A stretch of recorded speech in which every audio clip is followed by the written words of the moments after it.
Assalamualaikum warahmatullahi wabarakatuh.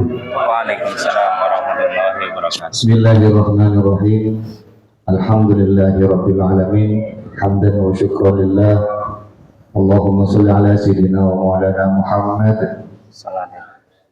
Yang terhormat Bapak Kepala Sekolah SD Negeri Bucur Timur 3. Yang terhormat pemateri kita siang hari ini adalah Bapak Yusuf Budi Wiyandani SPDSD, dan yang terhormat juga Bapak Ibu sekalian yang berbahagia. Marilah senantiasa kita panjatkan puji syukur kehadirat Allah Subhanahu wa taala, karena sampai saat ini kita masih diberikan nikmat sehat, nikmat sempat, sehingga kita bisa melaksanakan aktivitas keseharian. Dalam rangka pada hari ini adalah penyampaian diseminasi budaya positif oleh calon guru penggerak atau CGP Angkatan 10. Salawat dan salam semoga tetap tercurah limpahkan kepada junjungan kita Nabi besar Muhammad Sallallahu Alaihi Wasallam, karena atas perjuangan beliau kita bisa terangkis dari alam kebodohan, alam jahiliyah, alam yang gelap menuju alam yang penuh dengan ilmu pengetahuan. Bapak Ibu guru yang saya hormati, untuk lebih efisiennya waktu, saya akan membacakan susunan acara yang akan berlangsung pada siang hari ini. Yang pertama yaitu pembukaan, yang kedua sambutan dari Kepala Sekolah SD Negeri Bucur Timur 3, dan yang ketiga penyampaian materi diseminasi budaya positif oleh CGP Angkatan 10 Bapak Yusuf Budi Wiyandani SPDSD, dan yang terakhir sesi tanya jawab dilanjutkan dengan penutup. Baiklah, marilah kita buka acara pada siang hari ini dengan pembacaan Bismillah bersama-sama. Bismillahirrahmanirrahim. Selanjutnya kami persilakan kepada Bapak Kepala Sekolah SD Negeri Bucur Timur 3 untuk menyampaikan sambutan-sambutannya. Kepada beliau, waktu dan tempat kami aturkan. Assalamualaikum warahmatullahi wabarakatuh. Waalaikumsalam warahmatullahi wabarakatuh. Yang terhormat Bapak Ibu Guru SDN Bucur Timur 3.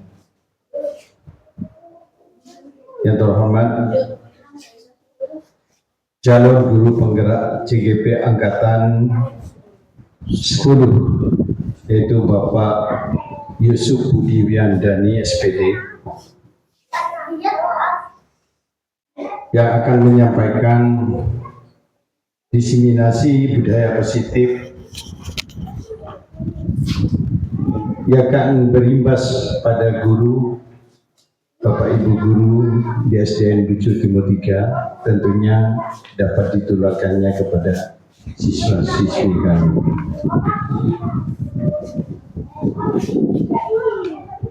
Dengan rahmat Allah Subhanahu wa taala, kami tidak lupa bersyukur kepada Allah Subhanahu wa taala, yang mana pada hari ini, tepatnya hari Senin tanggal 10 Juni 2024,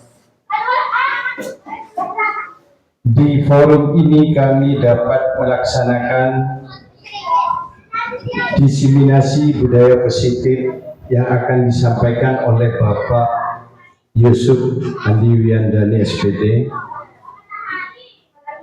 Dan tak lupa saya haturkan salam kepada junjungan Nabi kita Muhammad SAW, yang mana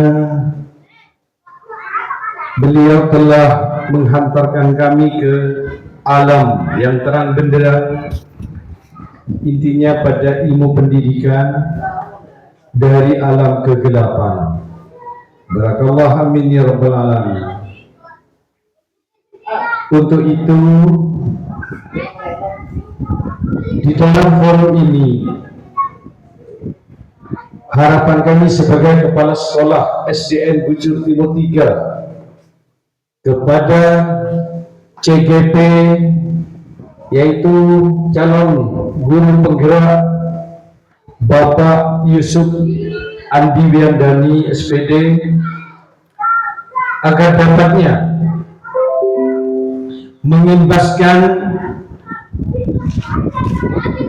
diseminasi budaya positif ini kepada rekan-rekan guru, terutamanya Bapak Ibu Guru SDN Bujur Timur 3, dan dapat ditularkannya kepada siswa-siswi kami di SDN Bujur Timur 3 ini. Tentunya tidak semudah membalikkan telapak tangan, penuh dengan proses dan tantangan. Jadi harapan saya, Bapak Yusuf, Andi Wiandani SPD dapat menjawab tantangan ini, yaitu silent on the spot. Untuk itu,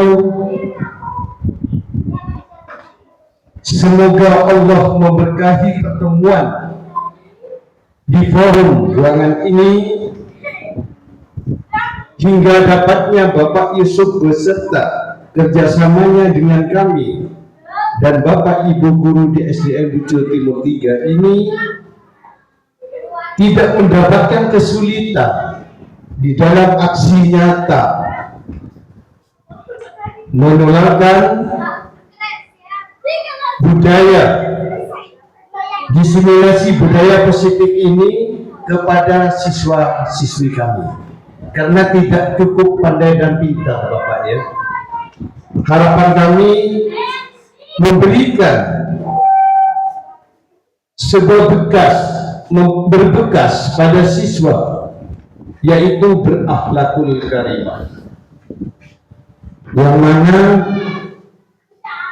kegiatan ini yang insya Allah disampaikan oleh Bapak Yusuf Andi Wiandani SPD sudah di SD kami dilaksanakan, namun ini insya Allah merupakan sebuah pemantapan yang nyata.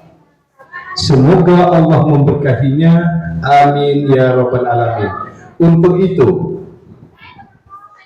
apabila ada salah dan hilaf dari kami, saya mohon maaf yang sebesar-besarnya.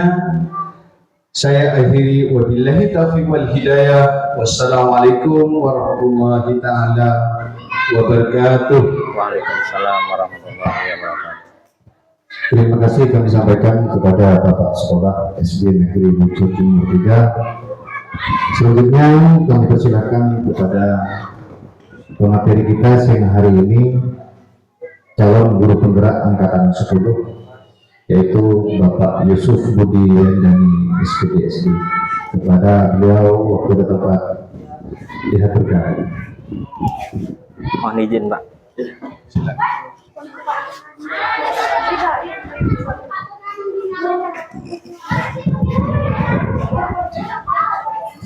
Assalamualaikum warahmatullahi wabarakatuh. Izinkanlah saya menyemaparkan diseminasi budaya positif di hari ini. Mohon waktunya, mohon izin. Yang saya hormati Bapak Kepala SD Negeri Bujur Timur 3, yang saya hormati Bapak Ibu Guru SD Negeri Bujur Timur 3. Alhamdulillah pada pagi hari ini kita bisa melaksanakan diseminasi budaya positif. Semoga bisa memberikan dampak yang positif. Kita bisa melakukan disiplin positif di sekolah untuk memperbaiki karakter yang ada dan melanjutkan karakter yang sudah baik sesuai dengan profil pelajar Pancasila. Salawat serta salam semoga tercurah limpahkan kepada sang revolusioner Islam yang membawa kita dari alam jahiliyah menuju alam ilmiah. Semoga syafaatnya bisa memayungi kita, amin ya rabbal alamin. Bagaimana kita mengubah paradigma ataupun budaya menjadi lebih baik, budaya positif tentunya, yaitu dalam membangun budaya positif Sekolah dapat menyediakan lingkungan yang positif, aman, nyaman, agar siswa mampu berpikir, bertindak, dan menciptakan dengan merdeka, mandiri, dan bertanggung jawab. Jadi sebelum kita mengubah pola pikir mereka, mengubah cara pandang mereka, memotivasi mereka, jadi kita harus menyiapkan lingkungan yang nyaman, lingkungan yang aman bagi mereka, lingkungan yang memenuhi kebutuhan mereka. Jadi kalau sudah kebutuhannya terpenuhi semua, maka siswa akan termotivasi dari dalam untuk melakukan hal-hal yang positif, yaitu disiplin positif. Nah, menurut Stephen R. Covey, jika ingin membuat kemajuan perlahan, ubahlah sikap atau perilaku Anda. Jadi sebelum kita mengubah perilaku siswa kita, maka kita mengubah perilaku diri kita sendiri, karena guru adalah teladan, yaitu Tuturi Handayani.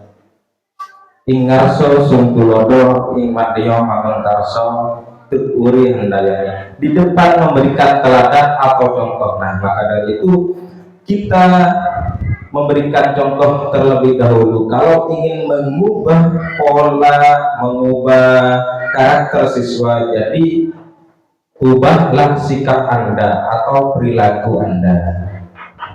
Maka kita perlu mengubah kerangka acuan kita kalau kita ingin mengubah cara utama kita. Ubahlah cara Anda melihat dunia. Jadi pola pikir kita diubah, jangan sempit, tapi berwawasan global, namun tidak meninggalkan nilai-nilai luhur, yaitu profil pelajar Pancasila yang sudah mengakar dan diyakini oleh kita. Adapun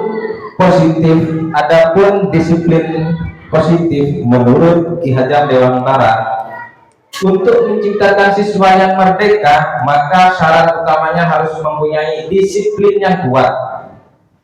Itu menurut Ki Hajar Dewantara, yaitu disiplin diri yang berasal dari motivasi internal. Jadi kita terlebih dahulu termotivasi internal, baru siswa akan termotivasi secara internal. Bagaimana caranya memotivasi siswa agar berperilaku disiplin positif? Maka diperlukan motivasi eksternal, diperlukan motivasi dari orang lain untuk mendisiplinkan dirinya. Jadi siswa membutuhkan motivasi internal, yaitu rasa nyaman tadi, kebutuhan siswa. Nah, untuk melakukannya siswa membutuhkan motivasi eksternal, wejangan-wejangan tentang nilai-nilai luhur dari guru, karena guru menuntun, membimbing, dan mengarahkan ke arah yang lebih baik. Nah,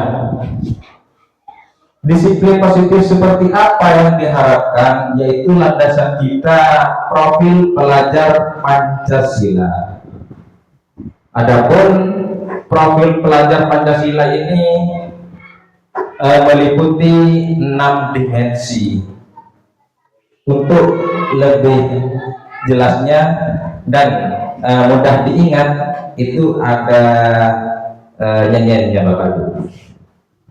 Belajar Pancasila, beriman dan bertakwa pada Tuhan Yang Esa, berkebinekaan global, gotong royong mandiri, kreatif dan bernalar kritis. Nah, seperti itu mungkin bisa dilakukan, bisa dinyanyikan sebelum kita melakukan pembelajaran. Bisa diulang ya Bapak Ibu ya. Belajar Pancasila, beriman dan bertakwa pada Tuhan Yang Esa, berkebinekaan global, gotong royong mandiri, kreatif dan bernalar kritis. Terima kasih Bapak Ibu, semangat untuk Bapak Ibu semua. Nah, ini nilai-nilai luhur yang mengakar dari Pancasila yang tertuang dalam 6 dimensi profil belajar Pancasila. Adapun rangkaiannya, adapun kegiatannya yaitu tertuang dalam turunan dari profil pelajar Pancasila tadi. Yang pertama, beriman dan bertakwa. Pelajar Indonesia yang berakhlak mulia adalah pelajar yang berakhlak dalam hubungan dengan Tuhan Yang Maha Esa. Jadi hubungan kepada Tuhan itu terletak di nomor 1, yaitu dikedepankan Bapak Ibu. Nah, apabila kita melihat siswa berhasil, maka akhlaknya juga harus berhasil. Yang kedua, berpikir terbuka dalam berinteraksi dengan budaya lain serta mempertahankan budaya luhur. Nah, yang ini berkebinekaan global. Kita tidak bisa menolak budaya asing, kita tidak bisa langsung menerima budaya asing. Namun budaya asing yang masuk difilter dulu. Bagian mana ataupun perilaku-perilaku yang sesuai dengan profil pelajar Pancasila disaring terlebih dahulu, seperti kerja keras. Orang luar di Cina itu kerja keras, maka disaring terlebih dahulu. Kalau bagus, kalau sesuai dengan profil pelajar Pancasila bisa dimasukkan. Yang ketiga, kemampuan untuk melakukan kegiatan secara bersama-sama dengan sukarela, yaitu gotong royong Bapak Ibu. Nah, budaya seperti ini sudah mengakar dari dahulu untuk mencapai suatu tujuan yang baik. Yang keempat, mandiri. Pelajar mandiri yaitu pelajar yang bertanggung jawab atas proses dan hasil belajarnya. Jadi kita memberikan tuntunan dulu, memberikan motivasi dulu terlebih dahulu, maka siswa setelah itu melakukannya sendiri. Yang kelima, mampu memotivasi dan menghasilkan sesuatu yang orisinal, bermakna, bermanfaat, dan berdampak baik. Ini berpikir kritis, Bapak. Jadi siswa meskipun mencontoh dari gambar-gambar lain, mencontoh kerajinan-kerajinan lain, tapi mereka mampu memotivasi sesuai dengan karakter mereka, sesuai dengan apa yang mereka inginkan. Nah, yang keenam, membangun keterkaitan antara berbagai informasi, menganalisis informasi, mengevaluasi, dan menyimpulkan. Yang selanjutnya, motivasi perilaku manusia. Nah, perilaku manusia itu termotivasi apabila kita melakukan yang pertama, untuk menghindari ketidaknyamanan atau hukuman. Nah, mereka baru disiplin. Takut dihukum, kalau terlambat upacara takut dijemur. Nah, maka baru itu dikatakan disiplin, menghindari ketidaknyamanan, bukan dari motivasi dari dalam. Nah, seorang berperilaku untuk menghindari permasalahan yang mungkin muncul berpengaruh kepada mereka secara fisik, psikologis, ataupun tidak terpenuhi kebutuhan mereka. Nah, yang kedua, untuk mendapatkan imbalan. Nah, bagaimana mereka berperilaku positif tapi untuk mendapatkan imbalan, mendapatkan ujian, mendapatkan penghargaan. Misalkan siswa itu menyapu, oh bagus nak, kamu menjaga kebersihan. Nah, itu siswa cenderung melakukan perilaku positif karena untuk mendapatkan penghargaan ini, ataupun mendapatkan imbalan, misalkan yang bisa maju mendapatkan permen, mendapatkan bintang misalkan. Nah, itu cenderung melakukan disiplin, siswa bisa disiplin juga. Yang pertama, ketidaknyamanan. Yang kedua, karena ingin mendapatkan imbalan. Yang ketiga, untuk menjadi orang yang mereka inginkan dan menghargai diri sendiri dengan nilai-nilai yang mereka percaya. Nah, baru yang ketiga ini motivasi dari dalam, bukan karena ketidaknyamanan atau hukuman, bukan karena imbalan atau penghargaan, tapi termotivasi dari dalam diri mereka karena sudah tertanam, oh kalau saya seperti ini maka saya nanti seperti ini. Kalau saya suka menabung nanti bisa membeli apa yang sudah saya rencanakan. Kalau saya datang tepat waktu, mengikuti pembelajaran tepat waktu, maka saya mendapatkan ilmu, bukan mendapatkan imbalan atau penghargaan. Jadi motivasi yang tertanam dari dalam itu akan menjadi motivasi internal dan berdampak baik dan jangka panjang, Bapak Ibu. Nah, tujuan dari disiplin positif itu, mengapa kita berkumpul di sini, mengapa kita mengadakan diseminasi seperti ini, karena ingin mendisiplinkan siswa dengan disiplin positif yang sudah ada dan sudah kita buat dalam keyakinan kelas. Tujuan dari disiplin positif adalah untuk menanamkan motivasi kepada semua siswa kita agar mereka menjadi orang yang mereka inginkan dan menghargai diri sendiri dengan nilai-nilai yang mereka percayai. Maka sebelum melakukan pembelajaran di awal tahun pembelajaran, perlu kita lakukan untuk keyakinan kelas. Kelas seperti apa yang mereka inginkan, tingkah laku seperti apa yang tidak boleh, tingkah laku apa yang diharapkan, seperti itu. Motivasi ini berasal dari diri siswa. Nah, kalau siswa siswa yang mengusulkan, artinya dalam diri siswa sendiri sudah termotivasi. Oh Pak, kelas ini harus bersih misalkan. Pak, kelas ini harus nyaman Pak. Dengan apa? Nanti dibicarakan di awal pembelajaran yang namanya keyakinan positif. Pak, di dalam tidak boleh makan-makan Pak. Nah, juga seperti itu. Pak, kalau ada tugas harus dikerjakan.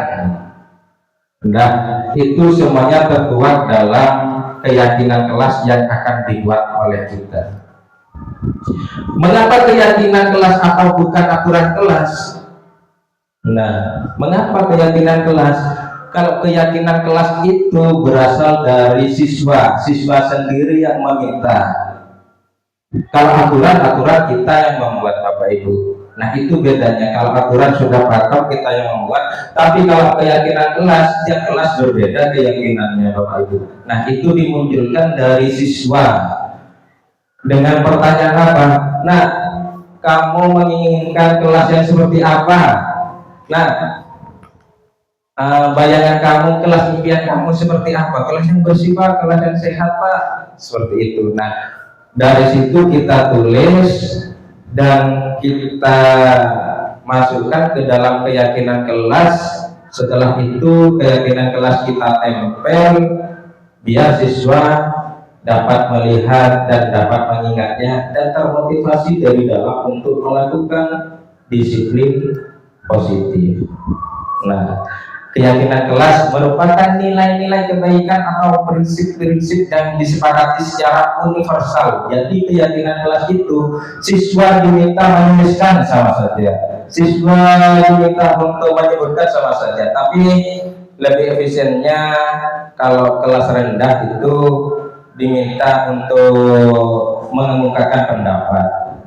Saya ingin kelasnya enak Bu, bisa ditulis, dibantu oleh guru.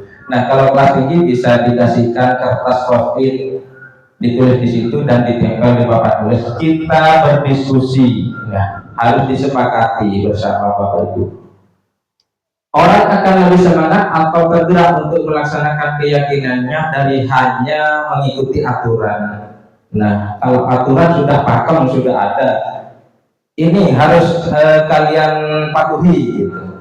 Kalau keyakinan kelas bukan, keyakinan kelas berasal dari masukan-masukan murid.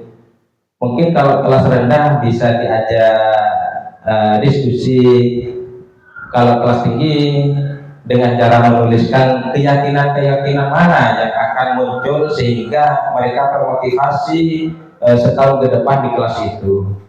Nah, dari keyakinan kelas ini bisa dijadikan keyakinan sekolah nanti Bapak Ibu.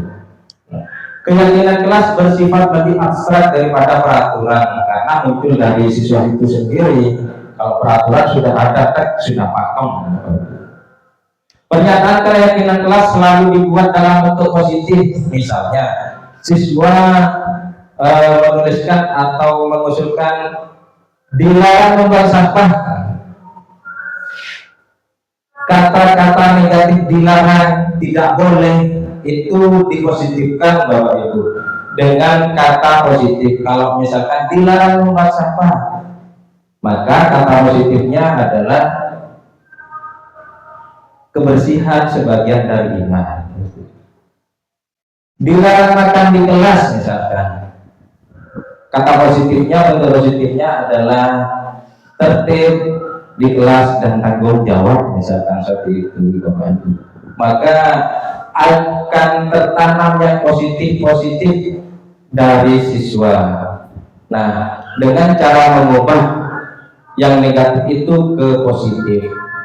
Keyakinan kelas harus dibuat tidak terlalu banyak sehingga mudah diingat. Jadi 4 atau 5 keyakinan itu sudah cukup Bapak Ibu. Yang penting siswa mudah mengingat, dan yang penting lagi ditempel di depan atau di tempat yang bisa terjangkau oleh siswa.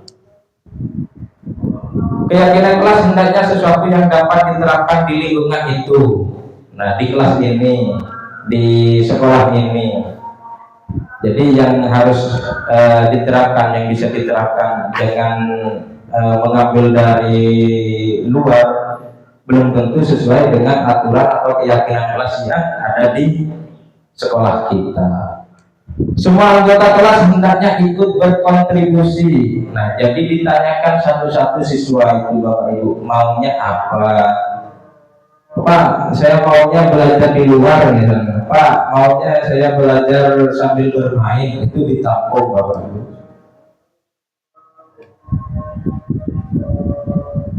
Karena sudah ada, kita jawab ada dulu.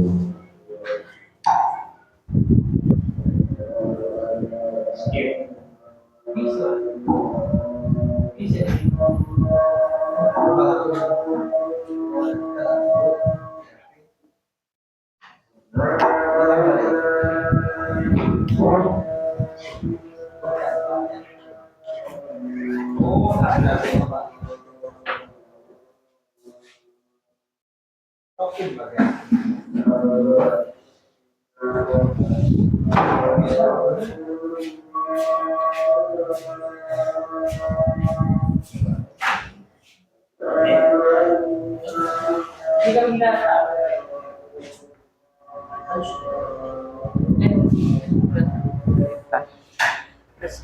Tas.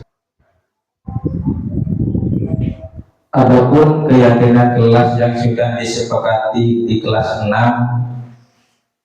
yang sudah kita diskusikan bersama siswa, yaitu menyimak pembelajaran dengan baik, menjaga kebersihan dan ketertiban kelas. Itu munculnya dari siswa semua Bapak Ibu, dan kita tampung dan kita positifkan kata-katanya kalau ada kata-kata yang negatif, dan kita rangkum menjadi keyakinan kelas yang tidak terlalu banyak.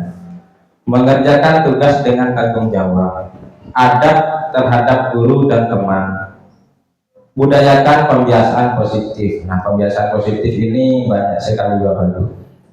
Mengucap salam, menjawab salam, kemudian salaman kepada guru, itu masuk budaya positif. Nah, mengapa harus 5 kebutuhan dasar ini terpenuhi terlebih dahulu? karena siswa cenderung memenuhi kebutuhannya sesuai dengan apa yang mereka yakini. Mengapa murid berkelakuan kurang sesuai dengan keyakinan kelas? Murid cenderung memenuhi kebutuhannya dengan caranya sendiri. Jadi kalau murid kurang kasih sayang, mereka akan meminta perhatian. Murid kurang dihargai, maka mereka akan menguasai seperti itu. Maka guru harus memperhatikan apa yang menjadi kebutuhan murid untuk memenuhi kebutuhan dasar murid. Jadi, oh anak ini butuh kasih sayang, oh anak ini butuh perhatian, oh anak ini butuh penguasaan. Jadi kasihkan tanggung jawab kalau membutuhkan penguasaan. Nah, adapun 5 kebutuhan dasar itu, yang pertama penguasaan.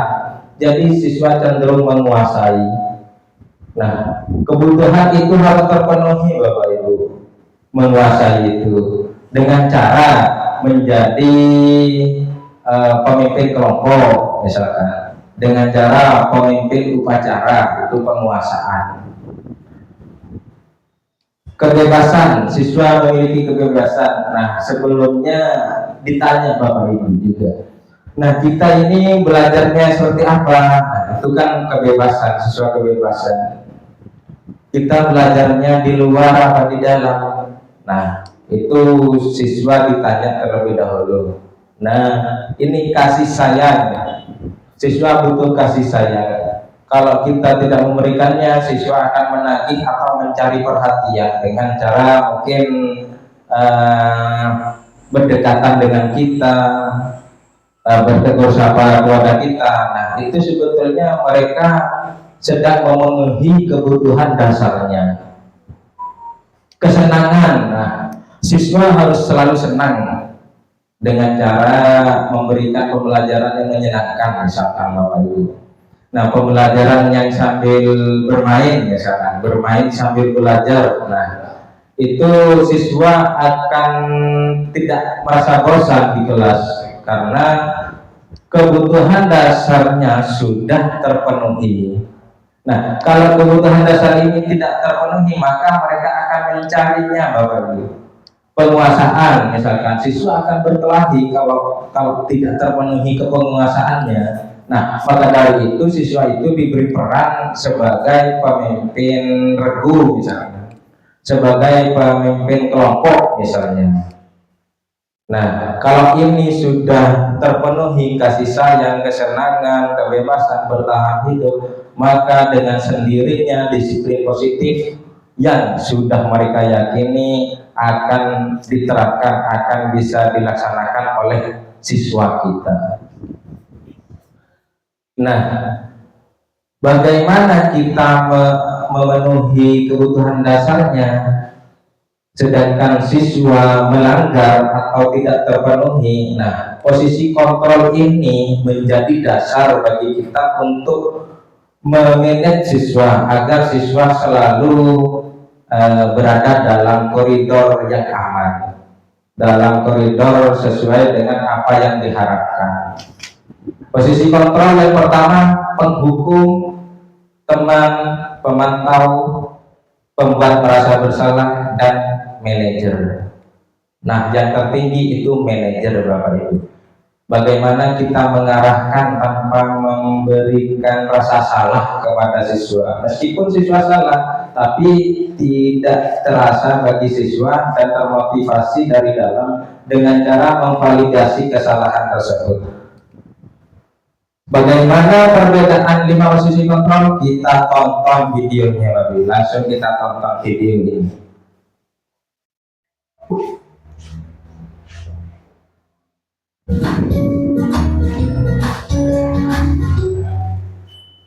Salam bahagia Ibu dan Bapak Guru hebat. Dalam penerapan disiplin positif restitusi, salah satu program yang dikembangkan adalah 5 posisi kontrol. 5 posisi kontrol dalam restitusi adalah proses perjalanan seorang pendidik agar dapat mengenali dirinya. Pada video kali ini, kita akan membahas tentang 5 posisi kontrol yang dikembangkan oleh Diane Gosser dan contoh penerapannya.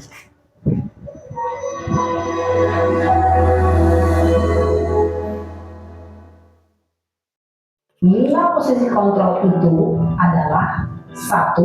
Posisi penghukum. 2. Posisi pembuat merasa bersalah. 3. Posisi teman. 4. Posisi pemantau atau monitor. Dan 5. Posisi manajer. Untuk lebih memahami kelima posisi tersebut, mari kita saksikan kasus Naren yang terlambat hadir 20 menit di sekolah dan melihat bagaimana kelima posisi kontrol dalam menghadapi masalah tersebut.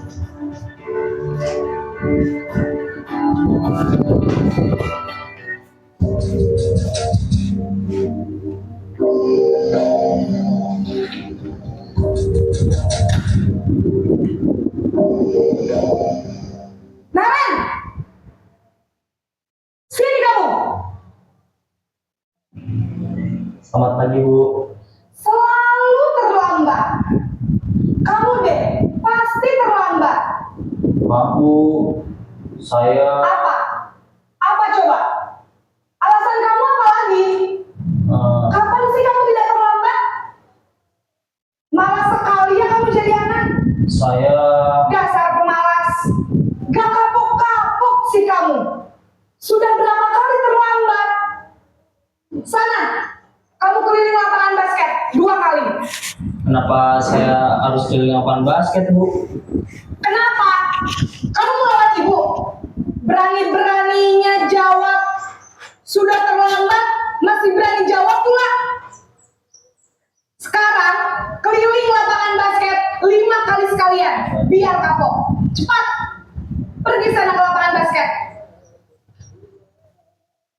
Posisi penghukum biasanya berbicara dengan nada tinggi, menghardik, menunjuk-nunjuk, menyakiti, dan menyindir. Hukuman bisa berupa fisik maupun psikis. Ibu dan bapak guru hebat. Dampak yang terjadi pada murid ketika guru berada pada posisi penghukum adalah murid cenderung akan memberontak, bahkan menyimpan dendam.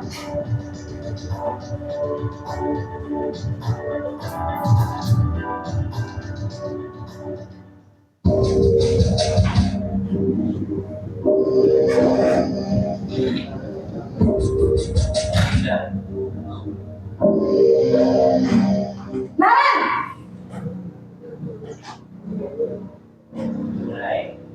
Selamat pagi, Bu. Naren. Kamu kenapa terlambat lagi, nak? Ya Tuhan, Naren. Kamu senang ya bikin ibu susah ya? Kalau kamu terlambat lagi, nanti ibu yang ditegur bapak kepala sekolah, nak. Disangka ibu tidak bisa membina kamu. Duh, gimana ini? Maaf, Bu. Duh, Gusti Naren. Kamu suka ya kalau ibu ditegur bapak kepala sekolah? Terus, sekarang ibu harus tulis apa ini di buku absen? Ini kamu sudah sering terlambat loh. Ibu harus apa coba? Maaf, Bu. Maaf sekali. Ya sudah, lain kali jangan bikin ibu susah lagi ya, nak ya. Ibu tidak akan kuat lagi kalau kamu begini terus. Bisa jantungan kalau ibu ditegur bapak kepala sekolah. Sana cepat ke kelas. Maaf ya, Bu. Maaf sekali. Posisi pembuat rasa bersalah berbicara dengan nada tenang, cenderung lembut, namun kata-kata yang diutarakan membuat murid merasa menjadi orang yang gagal, memandang buruk dirinya sendiri, merasa tidak berharga, dan tidak sanggup membahagiakan orang lain. Ketika guru mengambil posisi pembuat rasa bersalah, murid akan menganggap dirinya yang bersalah dan ia akan menyimpan emosi negatif tersebut di dalam dirinya.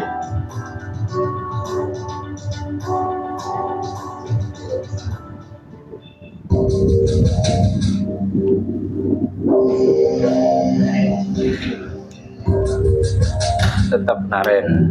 Tapi posisi teman ini Bapak. Naren! Selamat pagi Bu. Wah, sudah jam berapa ini nak? Terlambat lagi ya sayang. Iya Bu, habis ibu saya lupa bangunkan saya Bu. Kamu malah menyalahkan ibu kamu. Kamu bukannya anak yang larinya paling kencang. Kok terlambat sih? Iya Bu, saya memang terlambat bangun tadi. Jadi biarpun saya lari kencang, tetap gak kekejar Bu. Ya sudah sana, nanti lain kali larinya lebih kencang lagi ya. Biar gak terlambat lagi. Bikin senang ibu, demi ibu. Bisa kan? Bisa lah Bu. Ya sudah sana masuk kelas. Ibu beresin urusan absen kamu. Kamu ini ada-ada saja.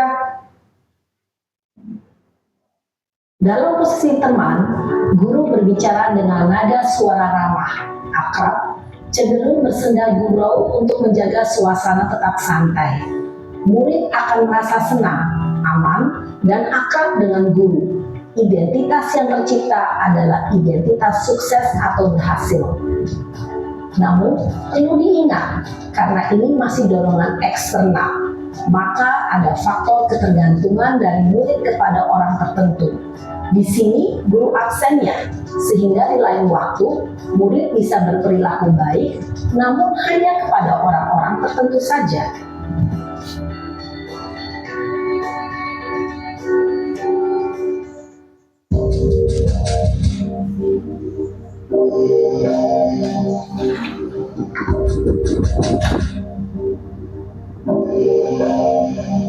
Naren!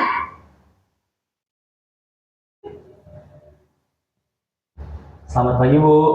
Naren, apa peraturan sekolah kita tentang jam berapa kita harus masuk sekolah, nak?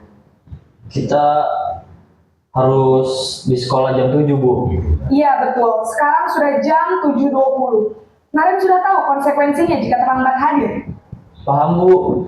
Saya harus tinggal kelas pas jam istirahat selama 20 menit. Iya, benar. Konsekuensinya demikian. Jadi nanti jam 9.30 pas istirahat, kamu harus tinggal di kelas, kerjakan tugas tambahan untuk ketertinggalan kamu, ya? Baik Bu. Posisi pemantau mengandalkan penghitungan atau data untuk mengontrol murid. Guru mengarahkan murid berdasarkan peraturan dan konsekuensi. Seorang pemantau menunjukkan bahasa tubuh dan ekspresi wajah yang datar dan cenderung formal.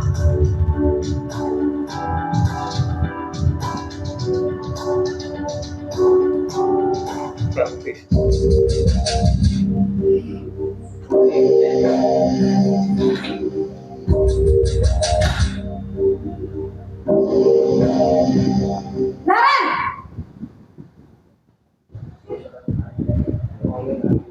Selamat pagi Bu. Selamat pagi, Naren. Maaf Bu, saya terlambat. Iya, sekolah masuknya jam 7, sekarang sudah jam 7.20. Jadi sekarang bagaimana ini, Naren? Maaf Bu, saya lupa setel alarm saya semalam. Baiklah, menurut kamu, keyakinan sekolah yang mana yang perlu kamu tingkatkan? Menghargai diri sendiri dan orang lain mungkin ya Bu. Setuju. Jadi, apakah Naren meyakini prinsip saling menghormati tersebut? Iya Bu, saya meyakininya. Apakah Naren bersedia memperbaiki masalah keterlambatan ini? Bersedia Bu. Bagaimana kamu akan perbaiki masalah keterlambatan ini? Saya akan coba untuk tidak lupa menyetel alarm saya Bu. Baik, kalau Naren lupa menyetel alarm di rumah, ada orang yang kira-kira bisa bantu mengingatkan tidak? Ada Bu, kakak saya, Kak Emma. Ada lagi selain Kak Emma? Selain Kak Emma, ada ibu saya. Baik, jadi yang mengingatkan Naren adalah Kak Emma dan ibu kamu ya? Kira-kira akan mulai setel alarm kapan nih, Naren? Setelah pulang sekolah, akan segera saya lakukan. Baik, jadi Naren akan setel alarm untuk bangun besok pagi dan akan diingatkan oleh kakak dan ibunda Naren ya. Ada lagi yang mungkin perlu dilakukan, Naren, agar tidak terlambat bangun lagi? Tidak ada, Bu. Baik, Naren. Terima kasih untuk kerjasama kamu. Sekarang kamu perlu kembali ke kelas untuk belajar. Baik, Bu. Terima kasih. Posisi manajer adalah posisi kontrol yang disarankan untuk membimbing murid memiliki sikap disiplin yang positif, yaitu murid yang mandiri, bertanggung jawab, dan dapat memecahkan masalah. Tujuan dari posisi ini adalah agar murid dapat berefleksi atas tindakannya. Guru akan dengan tulus memberikan pertanyaan-pertanyaan bermakna, sehingga membuat murid dapat belajar dari kesalahannya dan mencari sebuah solusi untuk menyelesaikannya. Ibu dan Bapak guru hebat, setelah mengamati adegan kelima posisi kontrol tadi, kira-kira posisi mana yang paling ideal? Posisi mana yang dapat menunjang motivasi intrinsik murid? Ya, tentu posisi manajer. Posisi ini memang posisi ideal yang ingin dituju setiap pendidik. Pada posisi inilah, guru dapat menerapkan disiplin positif yang berpihak pada murid, yang memerdekakan murid. Perjalanan seorang pendidik tentunya tidak mudah untuk sampai pada posisi seorang manajer. Namun, tujuan kita pasti, yaitu menciptakan murid-murid yang mandiri, merdeka, dan bertanggung jawab. Semoga penggambaran 5 posisi kontrol yang telah diperlihatkan ini dapat menjadi ajang refleksi bagi kita semua, agar dapat terus mengasah dan menerapkan disiplin positif yang memerdekakan murid. Mari terus berlatih dan bersemangat. Selamat menerapkan. Salam dan bahagia Ibu dan Bapak guru hebat.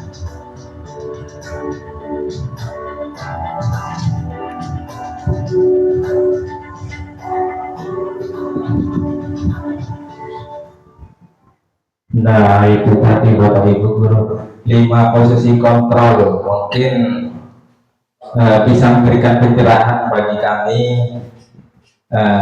Posisi kontrol yang mana yang ideal, yang bisa diterapkan Bapak Ibu. Mungkin sampai di sini ada yang mau ditanyakan Pak tentang 5 posisi kontrol. Sudah Bapak Ibu. Coba kita tebak posisi kontrol yang mana. Bapak sangat kecewa sama kamu.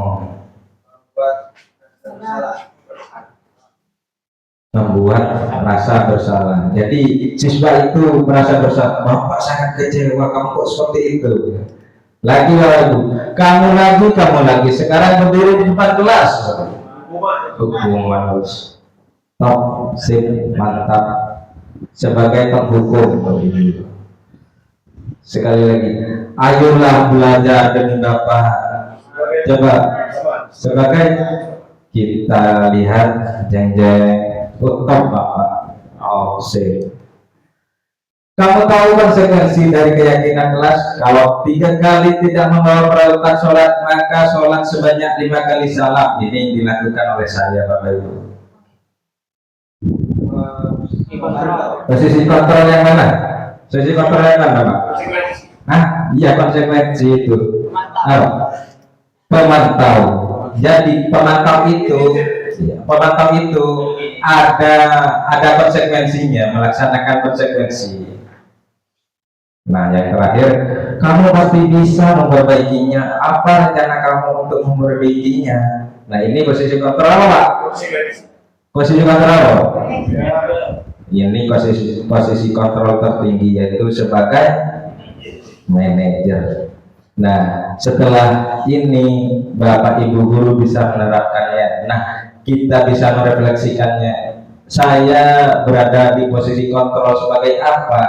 Nah, setelah mengetahui kegiatan ini, saya seharusnya posisi kontrol yang mana yang ideal, seperti itu Bapak Ibu. Dari harapan diseminasi pada hari ini.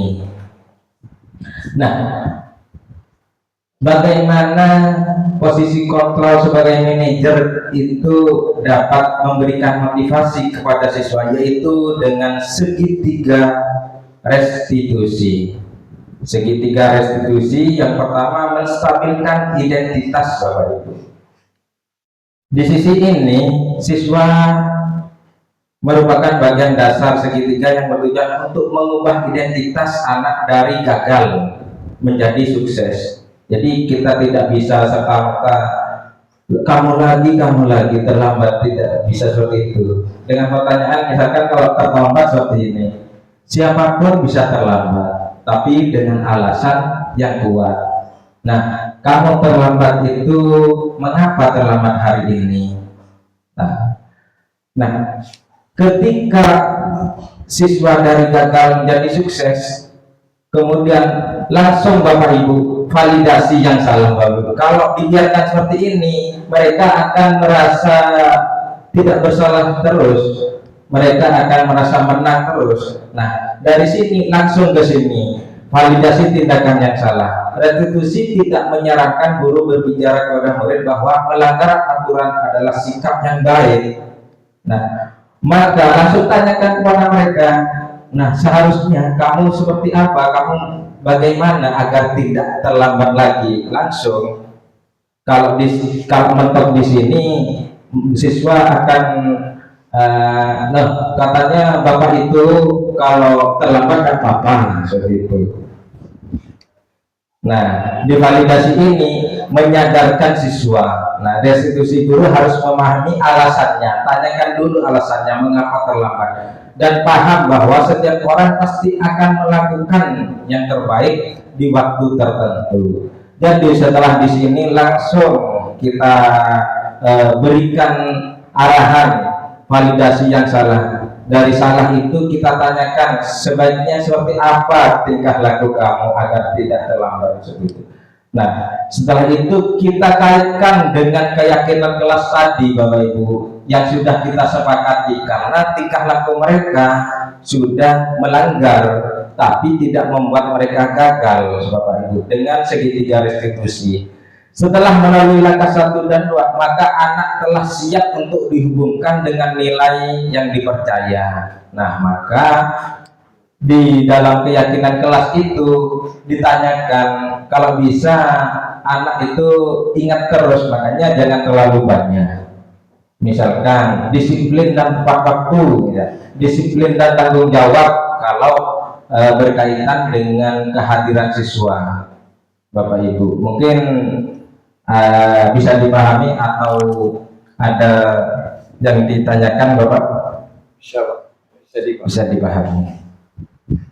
Tidak usah. Adapun segitiga restitusi yang sudah saya lakukan sebagai berikut Bapak Ibu, kita tonton saja.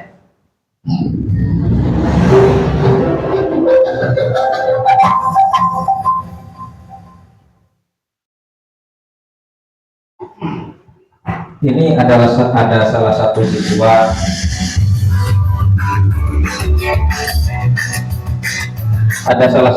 yang terlambat kemudian dibully oleh temannya.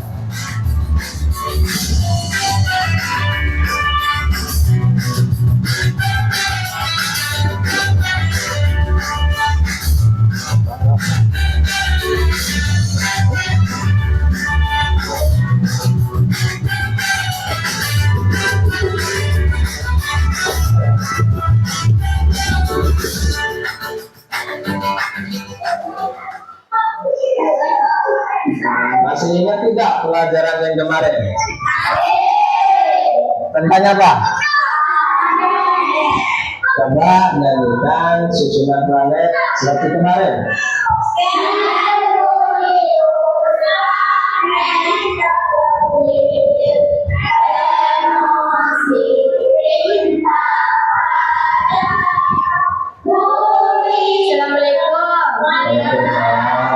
Maaf Pak, saya terlambat. Ya. Aku terlambat. Sebenarnya tadi malam katanya dia malam aku mau jadi dia. Begitu. Waalaikumsalam. Silakan. Nabila, gimana kamu baik-baik saja kan? Ada apa sama kamu? Iya Pak, maaf.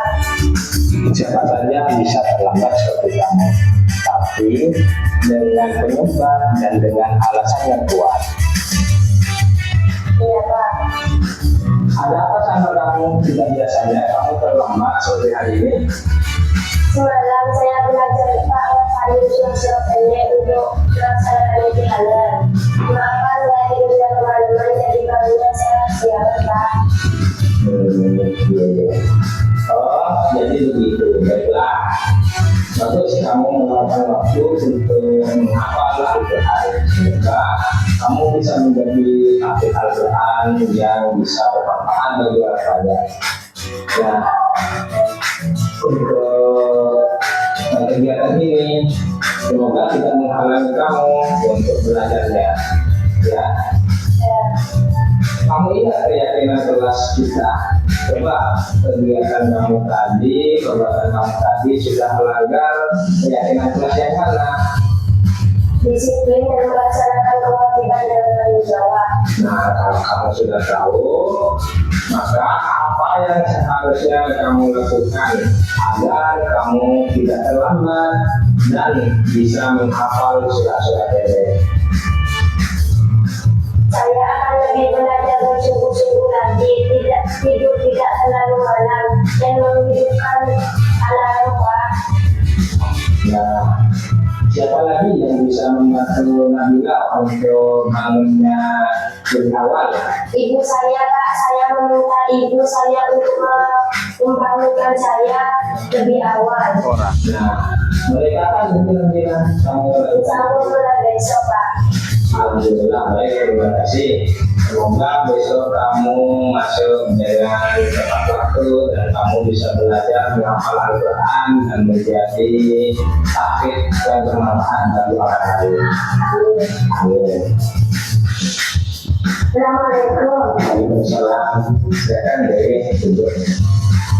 Bagaimana kabar kamu hari ini, Dewi? Alhamdulillah baik, Pak. Bapak tahu maksud kamu tadi. Iya, Pak, maaf saya hanya ingin memberitahu dia, Pak. Iya betul. Menasehati itu seharusnya dengan kalimat-kalimat yang baik dan beretika. Jadi kamu tahu kan kesalahan kamu tadi? Iya, Pak. Menasehati dan membuli itu beda. Kalau menasehati dengan beretika, tapi kalau membuli itu cenderung teman kamu itu menjadi sakit hati dan kecewa. Iya, Pak, maaf. Kamu ingat keyakinan kelas kita? Keyakinan kelas yang mana yang kurang sesuai dengan kita kamu tadi? Saya menghargai dan menghormati. Iya, baiklah kalau kamu sudah tahu. Apa yang seharusnya kamu lakukan lebih? Saya meminta maaf dan tidak menyinggung teman atau membuli lagi. Nah, kalau kamu sudah tahu apa yang akibatnya bisa membuat orang lain kurang semangat dan mengambil. Dan itu akibat dari pembulian yang kamu lakukan. Terima kasih kamu sudah menjawabnya. Terima kasih juga, Pak, atas penjelasan. Ya. Assalamualaikum teman-teman. Restitusi membuat saya lebih dihargai. Saya bisa lebih disiplin lagi teman-teman dan memotivasi saya untuk menghafal. Assalamualaikum teman-teman. Dengan restitusi saya lebih dihargai dan menyadarkan saya akan dampak pembulian. Teman kita bisa minder dan kurang semangat dalam belajar. Makanya stop pembulian dan teman-teman. Assalamualaikum.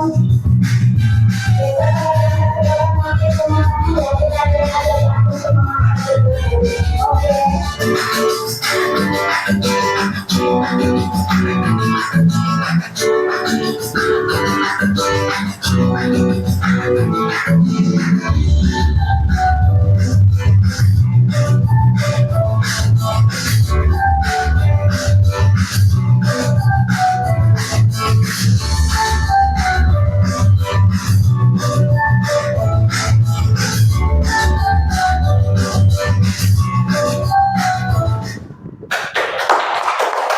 Nah, itulah tadi segitiga restitusi, bagaimana kita memberikan motivasi kepada siswa kita dengan motivasi dari dalam mereka. Mereka menyadari tingkah laku mereka yang sudah tidak sesuai lagi dengan keyakinan kelas. tapi dengan memunculkan suatu motivasi intrinsik bagaimana berdisiplin positif di sekolah. Mungkin ada yang ditanyakan Bapak Ibu. Tuh, siapa Pak? Assalamualaikum warahmatullahi wabarakatuh. Yang ingin saya tanyakan Pak, dalam penerapannya restitusi ini tentunya ada kendala. Bisa mohon diceritakan apa kendalanya Pak dan bagaimana cara mengatasinya? Terima kasih. Terima kasih Bapak Ardi. Kendala dalam segitiga restitusi Bapak ya. Tentunya kendala itu merupakan tantangan bagi kita. Sebelumnya kita harus mengetahui karakteristik dari siswa itu dan kebutuhan dasar yang mana yang masih belum terpenuhi. Jadi kita berupaya menganalisis karakteristik kita dari gaya belajar, profil belajarnya, kemudian kebutuhan dasar yang mana yang belum terpenuhi. Insya Allah kalau sudah terpenuhi, maka sedikit sekali atau sangat minim akan melanggar keyakinan kelas yang sudah disepakati. Nah, di situ dengan memotivasi intrinsik pada siswa dengan tahapan restitusi, insya Allah memberikan suatu semangat bagi siswa, karena dengan kesadaran diri, motivasi dari dalam dan motivasi dari luar, insya Allah siswa dapat melaksanakannya. Terima kasih Bapak. Mungkin ada lagi Bapak Ibu? Ya Bapak. Ini sehubungan dengan 5 kontrol tadi Pak. Di sini ada siswa kelas 4 itu Hidayah dan Asam. Kira-kira untuk mereka berdua ini dari 5 kontrol itu apa yang bisa diterapkan ke kedua anak itu? Terima kasih. Terima kasih Bapak Tona. Ada kelas 4 Hidayah dan Asam itu kurang bersemangat Bapak ya? Kurang bersemangat. Nah, kita sebelumnya mengadakan asesmen diagnostik awal. Asesmen itu bertujuan untuk yaitu tadi memenuhi kebutuhan dasar. Nah, anak ini kebutuhan dasar yang mana yang belum terpenuhi? Apakah kasih sayang, apakah pengakuan, ataukah penguasaan? Nah, dari situ kita mengetahui kalau anak ini belum termotivasi. Nah, dianalisis dulu Bapak Ibu, atau kita ditanyakan dulu.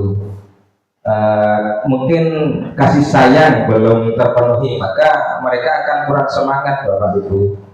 Atau kesenangan bisa juga, karena kurang menyenangkan, pembelajaran itu kurang menyenangkan misalkan. Nah, maka dari itu kita harus menciptakan pembelajaran yang menyenangkan sesuai dengan karakternya Hidayah dan Azam, seperti itu Bapak. Untuk memenuhi kebutuhan dasarnya, karena kalau tidak terpenuhi kebutuhan dasar itu, maka mereka cenderung akan memenuhi dengan caranya sendiri. Bisa jadi pertengkaran, bisa jadi pembulian. Nah, untuk posisi kontrol yang dilakukan itu Pak Tona tetap posisi kontrol manajer yang lebih tinggi itu dengan tahapan alur segitiga restitusi. Maka pendekatan seperti itu harus dilaksanakan, tapi tidak serta-merta kita memanggil Bapak Ibu. Tunggu mereka siap dulu. Kalau mereka dipanggil tidak mau, besoknya mungkin bisa. Nah, kalau sudah siap, maka ada niatan dari dalam, ada dorongan dari dalam untuk memperbaiki tingkah lakunya. Tidak serta-merta anak melaksanakan kesalahan sekarang harus direstitusi sekarang, tidak.